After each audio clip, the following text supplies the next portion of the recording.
Hi everyone, this is Surya. Welcome to my YouTube channel. अगले कुछ couple of videos में मैं solid state physics के जो जो इम्पोर्टेंट टॉपिक है वो डिस्कशन करूँगा। जो इम्पोर्टेंट टॉपिक है जो ज़्यादातर पीएचडी इंटरव्यूज़ और किसी भी जॉब इंटरव्यूज़ में लाइक डीआरडीओ बार्क जो इस इंटरव्यूज़ में जो जो क्वेश्चन पूछे जाते हैं सॉलिड स्टेट फिज़िक्स के, तो इन टॉपिक को मैं डिस्कशन करूँगा। तो मैं इस सारे टॉपिक जो सॉलिस्टिक फिज़िक्स के जो जो चैप्टर है उस एक एक चैप्टर की जो जो इम्पोर्टेंट पॉइंट्स है वो मैं डिस्कशन करूँगा शॉर्ट में। तो चलिए स्टार्ट करते हैं। और आज हम पढ़ेंगे पहले कि सॉलिड स्टेट फिज़िक्स के लैटिस वाइब्रेशंस। तो चलिए शुरू करते हैं लैटिस वाइब्रेशंस। तो आज हम पढ़ेंगे लैटिस वाइब्रेशंस। तो फर्स्ट केस लैटिस क्यों वाइब्रेट करती है। तो लैटिस दो तरीके से due to two reasons it vibrates. One is its internal energy. Next is due to external forces external forces due to external forces external forces like electromagnetic और mechanical. Okay, जो internal energy है, internal energy के वजह से हम lattice की thermal properties को study कर सकते हैं, थर्मल प्रॉपर्टीज के बारे में जान सकते हैं। Thermal properties from external forces हम इसकी जो ऑप्टिकल एंड एक्विस्टिकल प्रॉपर्टीज को हम जान सकते हैं, optical and acoustical properties of solid. Okay, next हम पढ़ेंगे one dimensional monoatomic lattice vibration. तो लैटिस जो आटम्स है, सॉलिड के अंदर जो आटम्स होता है वो एक आटम दूसरे आटम के साथ इलास्टिक स्प्रिंग से जुड़ी होती है और मानते हैं इस स्प्रिंग की जो स्प्रिंग कांस्टेंट है वो बीटा है।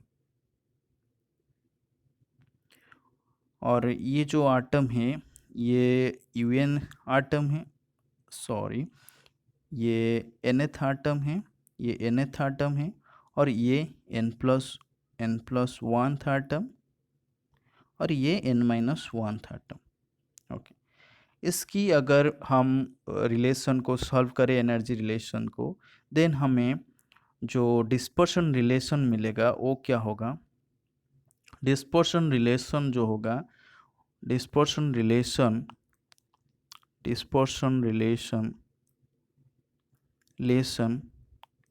For monoatomic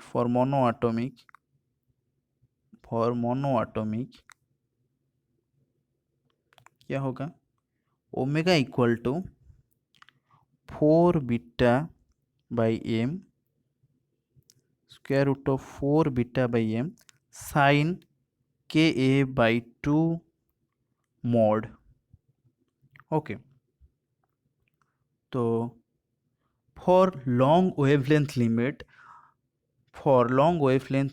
for large value of lambda, for that is for large lambda k tends to 0, then sin ka by 2 becomes ka by 2, then omega becomes 4 beta by m square root of 4 beta by m ka by 2. This is equal to 2 by a vs ka by 2. This is equal to vs into k. This equal to omega. तो omega equal to V S by K. Vs into k, where Vs equal to a beta by m, that is velocity of sound. ये होती है velocity of sound. Okay, next हम जब डिस्फोर्स omega versus के graph जो होगा,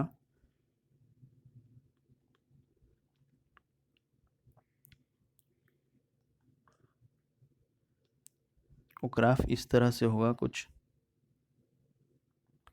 ये omega है, यहाँ पर के है, प्लस पाई बाई ए, यहाँ पर माइनस पाई बाई ए, कुछ इस तरह से है।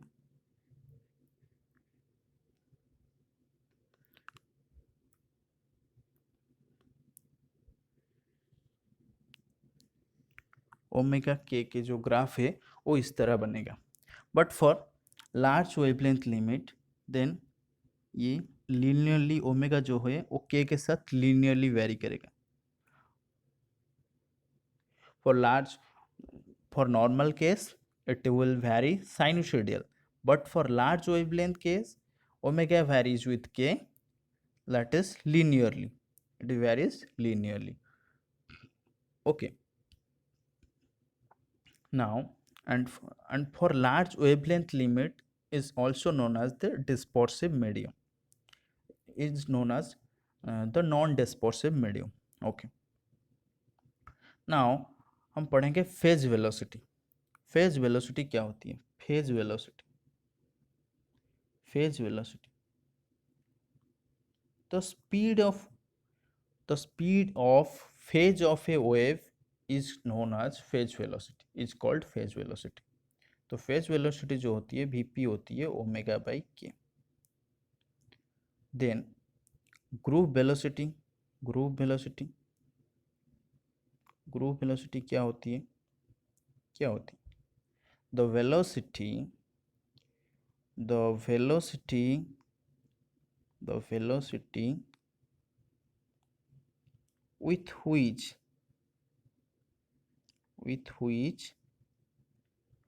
group of waves travels, group of waves travel is called group velocity, is called group velocity, or group velocity is denoted by Vg, and this is equal to d omega by dk.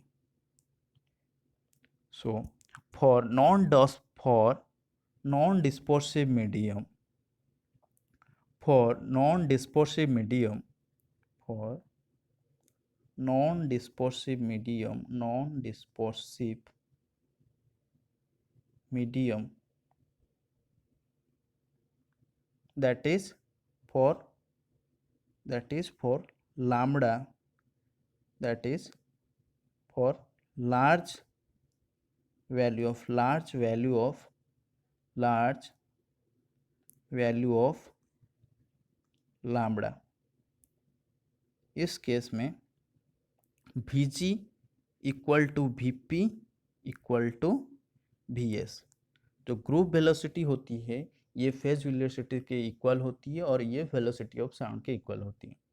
Okay, now we study about to monoatomic, एक बारे में पढ़ लिए हम। अब हम पढ़ेंगे diatomic case में। For diatomic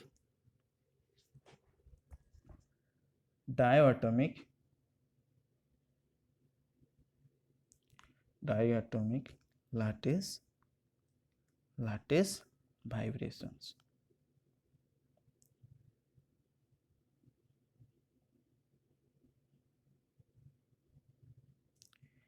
let us consider two different atom of mass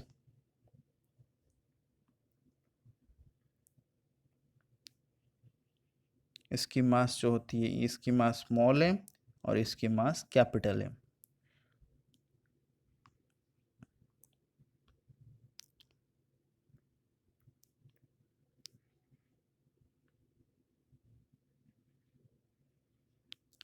इस केस में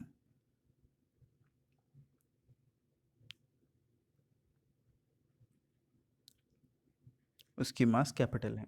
let us consider the case of diatomic lattice with to different masses, capital mass of one की मास है कैपिटल एम और दूसरे की है small M.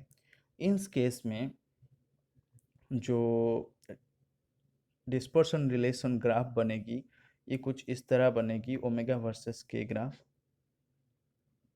जो बनेगी वो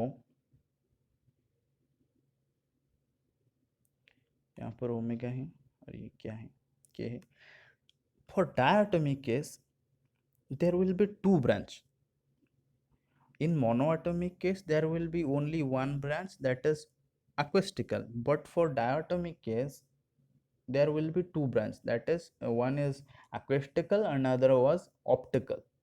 तो ये एक होगी जो acoustical है, ये पाई बाई ये पाई अपॉन ए, यहाँ पर ये माइनस पाई अपॉन ए। तो फॉर डायटोमिक केस में दो ब्रांच होगी, एक है ऑप्टिकल, दूसरी है एक्विस्टिकल ब्रांच, और इन दोनों के अंदर एक बैंड गैप एग्जिस्ट करेगी। जो एक्विस्टिकल ब्रांच है ये मोनोएटॉमिक में जिस तरह बिहेव कर रही थी उस तरह बिहेव करेगी, बट फॉर यहाँ पर और एक ब्रांच एग्जिस्ट करेगी जो ऑप्टिकल ब्रांच है, ये कुछ इस तरह से वेरी करेगी, लाइक गॉसियन इस तरह से बिहेव वेरी करेगी। और इन दोनों के अंदर यहाँ से यहाँ में यहाँ तक ये जो है ये बैंड गैप है, ये क्या है बैंड गैप, वो बैंड गैप एग्जिस्ट कर रहा है इस रीजन में, यहाँ पर ये बैंड गैप रीजन होता है। और ये होता है, ये जो होता है ये होता है ऑप्टिकल ब्रांच, ऑप्टिकल ब्रांच, और ये जो होता है ये एक्विस्टिकल, एक्विस्टिकल ब्रांच, एक्विस्टिकल ब्रांच। ओके, ये ऑप्टिकल और ये एक्विस्टिकल ब्रांच की वजह से होती है। ये जो बैंड गैप क्यों एग्जिस्ट करती है कि for shorten range of frequency the wave like solution is not possible. जो एग्जिस्टेंस ऑफ बैंड गैप क्यों होती है कि for shorten range of frequency, for shorten range of frequency, shorten range of, for shorten range of frequencies wave like solution does not exist।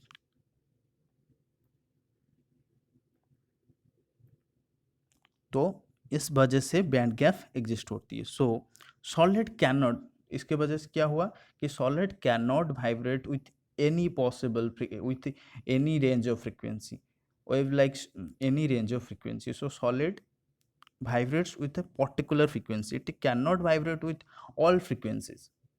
Okay, और ये जो band gap है ये कब डिसअपियर होती है? The most important thing is that band gap disappear, जो band gap है, band gap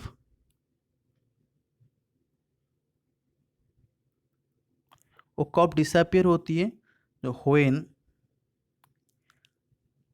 M equal to capital M equal to small M, that is दोनों आटम की जब मास सेम हो जाती है तब बैंड गैप जो है, बैंड गैप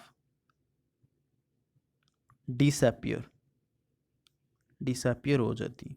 तो बैंड गैप इस केस में ही डिसअपियर हो जाती है। और बैंड गैप अगर अगर एम बाई एम की ratio, sorry M by small, capital M by small M की जो रेशियो अगर बढ़ता है तो बैंड गैप भी, बैंड गैप ऑल्सो इंक्रीजेस। अगर M by M ratio increase होती है तो बैंड गैप भी इंक्रीज होती है। तो अगर अगर नेक्स्ट केस में, नेक्स्ट ये एक पॉइंट हो गया, ये बैंड गैप कब डिसअपीयर होगी, बैंड गैप किस तरह बढ़ती है। थर्ड पॉइंट में हम देखेंगे कि अगर one of the atom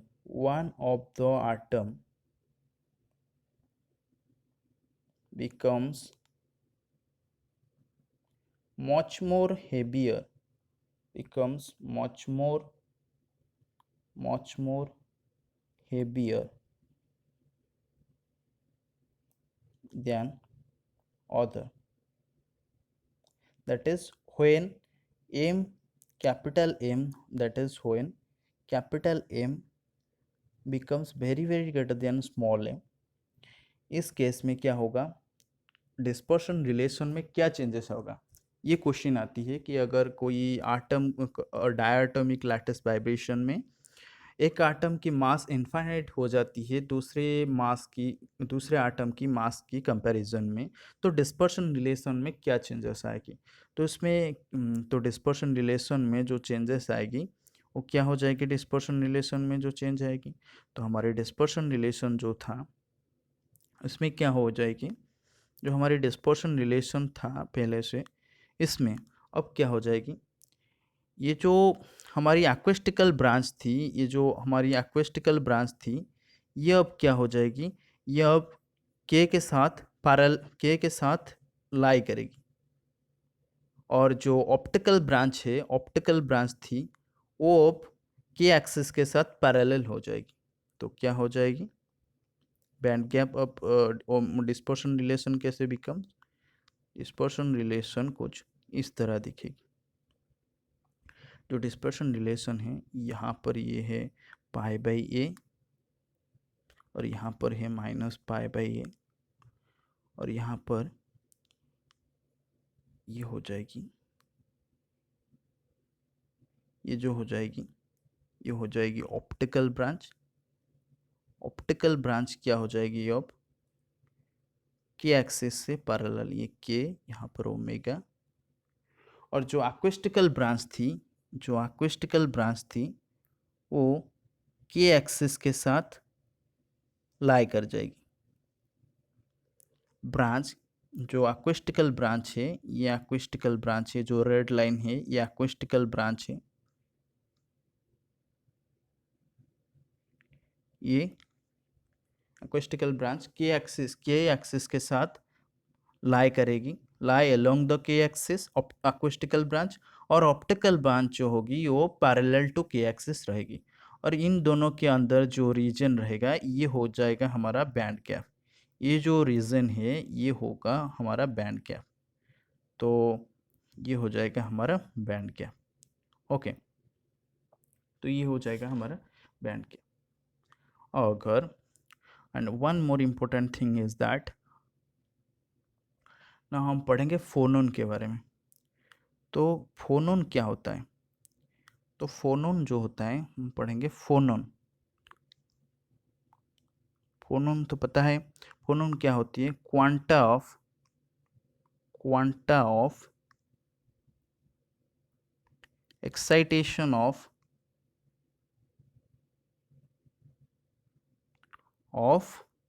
lattice vibration, quanta of excitation of lattice vibration.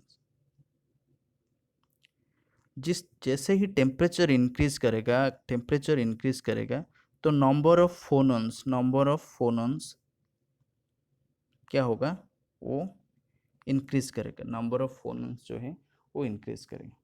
Physically lattice phonon has known momentum but interacts with the particles as if it has a momentum, uh, that is it has a momentum, that is p equal to h cot k. This is momentum, that is momentum of phonon.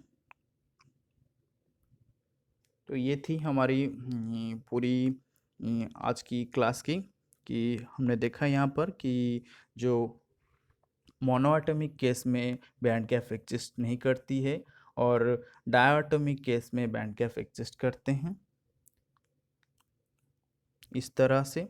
और उसका जो omega versus के की जो relation, जो graph है diatomic case में इस तरह, और फॉर मोनो एटॉमिक केस में किस तरह ग्राफ होती है यहाँ पर देखें। फॉर मोनो एटॉमिक केस में इस तरह से ग्राफ होती है। तो आज के लिए इतना ही। तो नेक्स्ट क्लास में हम नेक्स्ट सीरीज़ में हम पढ़ेंगे वीडियोस में कि specific heat of solid. Okay, thank you all. अगर वीडियो पसंद आ रही है तो लाइक शेयर एंड सब्सक्राइब करें, और कोई भी डाउट है और किसी भी तरह की क्यूरीज के लिए कमेंट करिए। Thank you.